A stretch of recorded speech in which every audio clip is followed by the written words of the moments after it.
اب وہ معافی نہیں مانگ سکتا کبھی بھی, یہ ممکن ہی نہیں ہے کہ جرنیل معافی مانگے. تو جناب میں آپ کے سامنے امریکہ کی ایک مثال لے کر آتا ہوں. امریکہ کے ایک جنرل تھے, جنرل اسٹینلے میک کرسٹل. یہ امریکہ کی تاریخ کے فائنسٹ جرنیلوں میں سے ایک ہے. یعنی ان کا جو ڈیفنس سیکرٹری تھا, اس نے ایک دن یہ کہا تھا کہ finest warrior and leader of men in combat I ever met, کہ میں اپنی زندگی میں کبھی اتنے زبردست فوجی سے نہیں ملا جتنا زبردست یہ اسٹینلے میک کرسٹل ہے. کمال آدمی. یہ آدمی 34 سال تک امریکہ کے لیے جنگیں لڑتا رہا. 34 سال یہ امریکی فوج کے اندر, 1976 میں یہ آیا تھا, 2010 میں یہ گیا. بڑا زبردست کریئر تھا اس بندے کا. اس نے کئی جنگیں لڑی امریکہ کے لیے. آپریشن ڈیزرٹ شیلڈ اس نے لڑی, گلف وار اس نے لڑی, افغان وار اس نے لڑی, عراق وار اس نے لڑی, اور آخر میں یہ افغانستان کے اندر جنگ کا حصہ تھا جب اس کی نوکری گئی. اب امریکی دفاعی تجزیہ کاروں کا ماننا ہے کہ اس سے بہتر کمانڈر کم ہی ملتے ہیں. بڑا شاندار جرنیل تھا امریکہ کا لڑائی کے میدان میں. اس شخص نے جو بائیڈن اور دیگر آفیشلز کے بارے میں کچھ تمسخر امیز بات کر دی, اور اس کے لوگوں نے بھی کر دی. وہ بات رپورٹ ہو گئی میڈیا میں, اور اس کے بعد اس کو بلوایا گیا, بلوا کر اس سے استعفیٰ منگوایا گیا, اور پھر اس کو نوکری سے فارغ کر دیا گیا. یہ بندہ دیکھیں اتنا تگڑا تھا. اس کے بعد 9 بڑے فوجی اعزازات تھے امریکہ کے. امریکی فوجی اعزازات ایویں نہیں مل جاتے. بڑے بڑے 9 فوجی اعزازات تھے, اور تگڑے فوجی اعزازات تھے اس بندے کے پاس. لیکن اسٹینلے میک کرسٹل کو, 4 سٹار جنرل کو باراک اوباما نے بلوایا. اس نے نہ صرف معافی مانگی تحریری طور پہ, معافی مانگنے کے بعد اس کو اس کے عہدے سے 23 جون 2010 کو میدان جنگ سے بلوا کے ہٹا دیا گیا. یہ ہے جناب قوم. اس طرح بنا جاتا ہے سپر پاور, اس طرح اصول بنائے جاتے ہیں ملک کے اندر. لیکن یہاں پاکستان میں جو جس کو مرضی کچھ کہہ لے, انہوں نے کتا کہہ دیا. حکومت بجائے اس کے کہ حکومت یہ کہے کہ یار یہ زیادتی ہے, وہ ایک لیڈر ہے, آپ اس کو کتا نہیں کہہ سکتے, اور وہ ایک صوبے کا آئینی سربراہ ہے, ایک سرکاری ملازم 22ویں گریڈ کا, وہ اس کو کتا نہیں کہہ سکتا. بجائے یہ کہنے کہ حکومت کہہ رہی ہے کہ ہم ڈی جی کی پریس کانفرنس کے ایک ایک لفظ کی حمایت کرتے ہیں. اس سے زیادہ بوٹ پالش کیا ہوگی. یعنی کہاں سے کہاں یہ لوگ پاکستان کو لے کر آ گئے. باقی لوگ بھی اپنا اپنا رد عمل دے رہے ہیں, لیکن اس سے پہلے قائد اعظم محمد علی جناح کا رد عمل سب سے امپورٹنٹ تو وہ ہے نا. قائد اعظم محمد علی جناح کا رد عمل. قائد اعظم نے کہا تھا, do not forget that the arm forces are the servants of the people. یہ مت بھولنا کہ مسلح افواج لوگوں کے ملازم ہیں. You do not make national policy. آپ قوم کی پالیسی نہیں بناتے. It is we. یہ ہم ہیں. The civilians. عام شہری یا civilians who decide these issues, and it is your duty to carry out these thoughts with which you are interested. اب آپ یہ دیکھیں, قائد اعظم محمد علی جناح نے یہ بات فوجیوں کو کہی تھی. انہوں نے کہا تھا جناب پالیسی ہم بنائیں گے, تم نہیں بناؤ گے. تم عوام کے ملازم ہو, اور ہم سویلینز ہمیشہ پالیسی بنائیں گے, تم پالیسی نہیں بناؤ. پاکستان میں لڑائی یہاں پھنسی ہوئی ہے کہ ایک طرف کے لوگ یہ کہتے ہیں, یعنی اسٹیبلشمنٹ اور حکومت, کہ پاکستان تحریک انصاف سوشل میڈیا کے اوپر جو عاصم منیر اور ان کے ساتھیوں کے خلاف جو تنقید کرتی ہے وہ تنقید بند ہونی چاہیے. وہ کہتے ہیں یہ پروپیگنڈا ہے, یہ بند ہونا چاہیے. بہت ساری ایسی چیزیں میں بھی سارا دن میں دیکھتا ہوں جو نہیں ہونی چاہیے. میں نے کئی دفعہ ہر جگہ جاتا ہوں, لوگوں کو کہتا ہوں کہ گالی کا جواب گالی سے نہیں دینا, اور ظالم کو جو ہے وہ آئینہ دکھانا ضروری ہوتا ہے. یہ گالم گلوچ سے کوئی فائدہ نہیں ہوتا, بلکہ اس سے یہ ہوتا ہے کہ آپ کے نیریٹو کو نقصان ہوتا ہے. یہ جو لوگ بھی یہ کرتے ہیں یہ الٹا نقصان پہنچاتا ہے. بہرحال دوسری جانب تحریک انصاف یہ کہتی ہے کہ جو ظلم اور جبر کا سلسلہ ہے وہ بند کیا جائے. یہاں پہ دونوں کے سینگ پھنسے ہوئے ہیں. یعنی پی ٹی آئی یہ کہتی ہے کہ آپ ظلم اور جبر بند کریں, ہم تنقید بند کر دیں گے. حکومت اور اسٹیبلشمنٹ یہ کہتی ہے نہیں جی آپ عاصم منیر اور ان کے ساتھیوں میں تنقید بند کریں, پھر ہم آپ کے ساتھ بیٹھیں گے, بات کریں گے. یہاں پہ ان کے سینگ پھنسے ہوئے ہیں. اب اگر پی ٹی آئی کے سوشل میڈیا کو آپ ساتھ رکھ دینا, تو میں ایک چیز آپ کو بڑی کلیئرلی بتا دیتا ہوں کہ اس وقت پاکستان میں جو موجودہ رجیم ہے اس میں سب سے زیادہ طاقتور تو عاصم منیر صاحب ہے.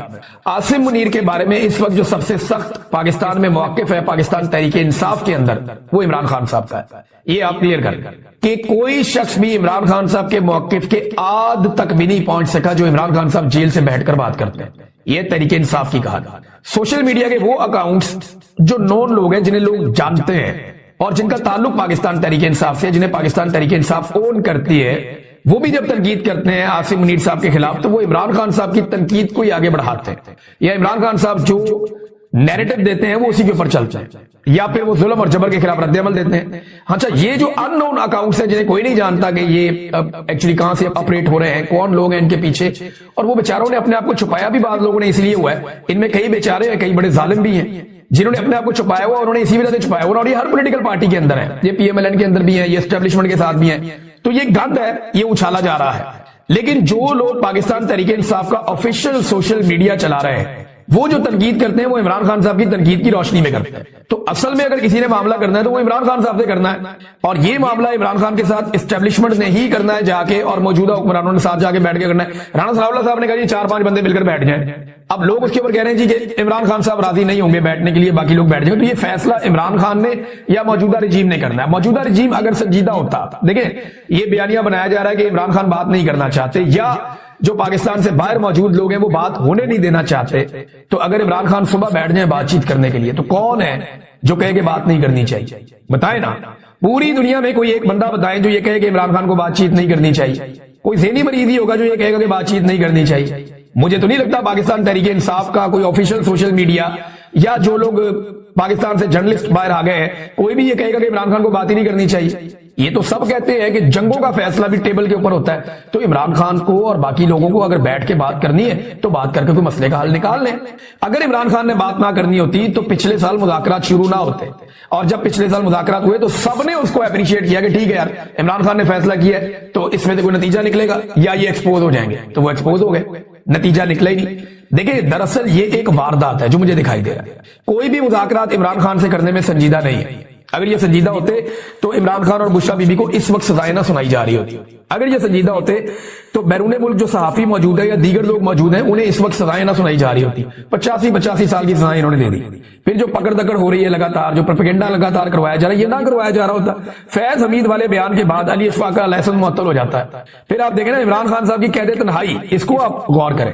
اگر مخلص ہوتے مذاکرات میں تو اس وقت عمران خان کی کم سے کم اچکزئی صاحب سے، بیرسٹر گور صاحب سے، علامہ راجہ ناصر عباس صاحب سے یا ایسے لوگوں سے ملاقات کروا دیتے جن لوگوں کے بارے میں اسٹیبلشمنٹ کم سے کم یہ سمجھتی ہے کہ معاملہ فہم لوگ ہیں، یہ معاملہ آگے حل ہونے کی طرف جائے گا. لیکن کسی کی اس طرف توجہ نہیں ہے، نہ کوئی یہ کرنا چاہتا. میری دانش میں یہ میرا انالیسز ہے. یہ صرف کہہ رہے ہیں کہ مذاکرات کرنا چاہتے ہیں اور عمران خان نہیں چاہ رہا مذاکرات کرنا، ایسا نہیں ہے. اگر کوئی بھی عمران خان صاحب سے بات کرنے جائے گا تو وہ بات کر دیں گے، لیکن بات چیت ہوگی کن شرائط میں، یہاں معاملہ پھنس جاتا ہے. عمران خان کہتے ہیں کہ یہ حکومت جعلی ہے، یہ عوام نے بنائی نہیں، یہ زبردستی لا کر بٹھائے گئے ہیں لوگ. آپ نیا الیکشن کروا لیں یا پھر آپ مینڈیٹ جو ہے وہ واپس کریں، یعنی کوئی انصاف کی بات کر لیں نا، کوئی ڈیموکریسی کی بات کر لیں. یہ لوگ کہتے ہیں نہیں خان صاحب چپ کر کے بیٹھ جائے، کوئی کسی قسم کی آپ نے سیاست نہیں کرنی، کوئی لڑائی آپ نے نہیں کرنی، آپ کے لیے ہم رستے آسان کر دیں گے، حکومت کو اس کی مدت پوری کر دیں. دوسری کہانی یہ ہے اب یہاں پہ جو بھی فیصلہ کرنا ہے وہ عمران خان نے کرنا ہے. باہر بیٹھا ہوا کوئی آدمی ہو، ایکس وائی زیڈ کوئی بھی ہو، کسی کے پاس نہ یہ اختیار ہے، نہ کوئی میرے خیال میں یہ چاہے گا کہ وہ عمران خان صاحب کو یہاں سے کوئی ریموٹ کنٹرول سے کنٹرول کر دے. یہ ہو ہی نہیں سکتا. عمران خان ان سے کنٹرول، عمران خان کا سوشل میڈیا ہے، لوگ عمران خان کو سپورٹ کرتے ہیں، لوگ عمران خان کی بات سنتے ہیں. اگر وہ یہ کہے کہ میں آج مذاکرات شروع کرتا ہوں اور ہم بیٹھے ہیں پاکستان کے لیے، آؤ بیٹھو کوئی رستہ نکالتے ہیں، تو سب کی عزت بچ جائے گی. لیکن یہ لوگ یہ چاہتے نہیں، یہ ان کا پلان نہیں ہے. یہ صرف دکھا رہے ہیں کہ ہم مذاکرات کرنا چاہتے ہیں لیکن مذاکرات میں سنجیدگی کسی کی نہیں ہے. ناظرین عمران خان صاحب کے حوالے سے ایک چیز میں آپ کو بتانا چاہتا ہوں، کیونکہ بات چھڑی ہے تو میں آپ کے سامنے رکھ دیتا ہوں کہ کبھی آپ نے سوچا ہے بطور پاکستانی کہ پاکستانیوں کی اکثریت نے عمران خان کو ووٹ ڈالا، زیادہ تر پاکستانی عمران خان کو وزیر اعظم دیکھنا چاہتے ہیں. انہوں نے انتخابی نشان کے بغیر کسی کا ووٹ اٹھا کے وہاں پھینک دیا، دوسرے کا وہاں، تیسرے کا وہاں، پھر بھی نکل کے ان سب نے ووٹ ڈالا. عمران خان صاحب کو 2/3 اکثریت لوگوں نے دلوائی، لیکن پوری عوام نے جس کے ساتھ کھڑے ہو کر دکھایا، پاکستان کے سرکاری ملازمین کی جرت آپ چیک کریں کہ عوام کی مرضی اور